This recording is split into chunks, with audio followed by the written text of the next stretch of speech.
Welcome to One Book, One Review.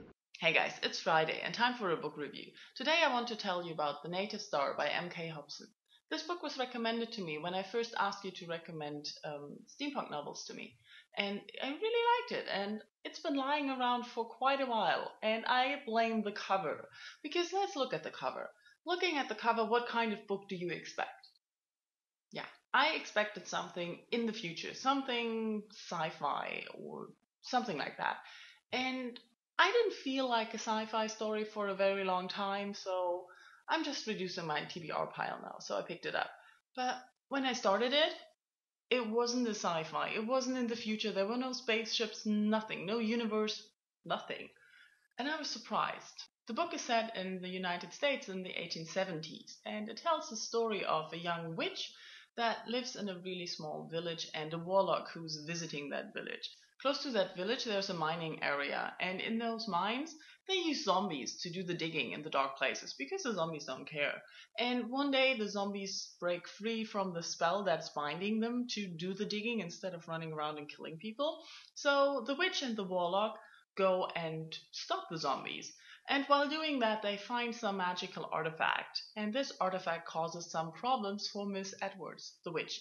And so Mr. Stanton, the warlock, says, I can help you. I can bring you to my Institute of Magical Research or whatever, and we can solve the problem. So that's where the story starts. Mrs. Edwards and Mr. Stanton need to travel from California all the way to New York to see the problem with the magical artifact solved. I don't want to tell you more about the magical artifact because it's such a huge part of the story and I don't want to spoil it for you. So they have to travel, and since it's the 1870s, they cannot fly. They have to take the train and horseback riding and all these things. Unfortunately, it's not a nice and easy journey because other groups want to have the magical artifact as well, and they follow them and they try to take it from them. So they have to come quite a lot of obstacles to get to New York. And yeah, this is basically an adventure that they have to go through. And that's all the main things I want to tell you about the story. Let's look at the world a little bit. As I said, it's set in 1870s United States. So we have a Western touch to the story. We have horseback riding, old trains, and small towns, and yeah, simply the Western touch. But we also have magic. We have warlocks, we have witches, and they have powers and they're really cool. I really like the magic in this story because we have different fields of magic. The warlocks are not all following the same kind of magic or using the same kind of magic, and they're different groups, and I really like that. I thought that was very well done and very interesting. Just as well with the witches, they have more the herbal kind of magic, the earth magic. And we also meet an Indian witch, and she has a different kind of magic altogether. And I really like the application of magic in the story and how it was interwoven with the Western touch.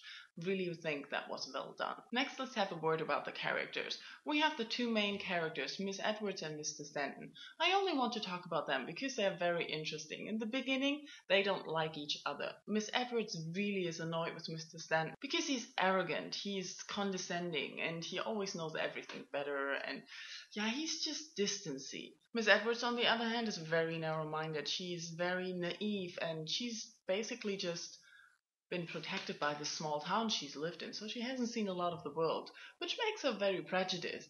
And throughout the novel, those two characters evolve. We get to know them better. Miss Edwards grows a little bit more open minded, she gets more accepting of things, and Mr. Stanton turns out to be a really nice guy. Traveling with those two was a lot of fun.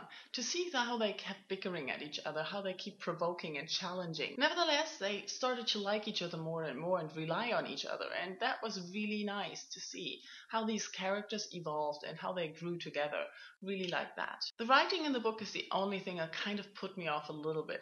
It's not easy writing, it doesn't flow. Every time I put the book aside and I start it again, it took me a few paragraphs to get back into the book. I can't even say what was the problem there, if it was too many adjectives or it was too poetic, but you just couldn't dive into the story. The writing turned out to be a little bit of a barrier.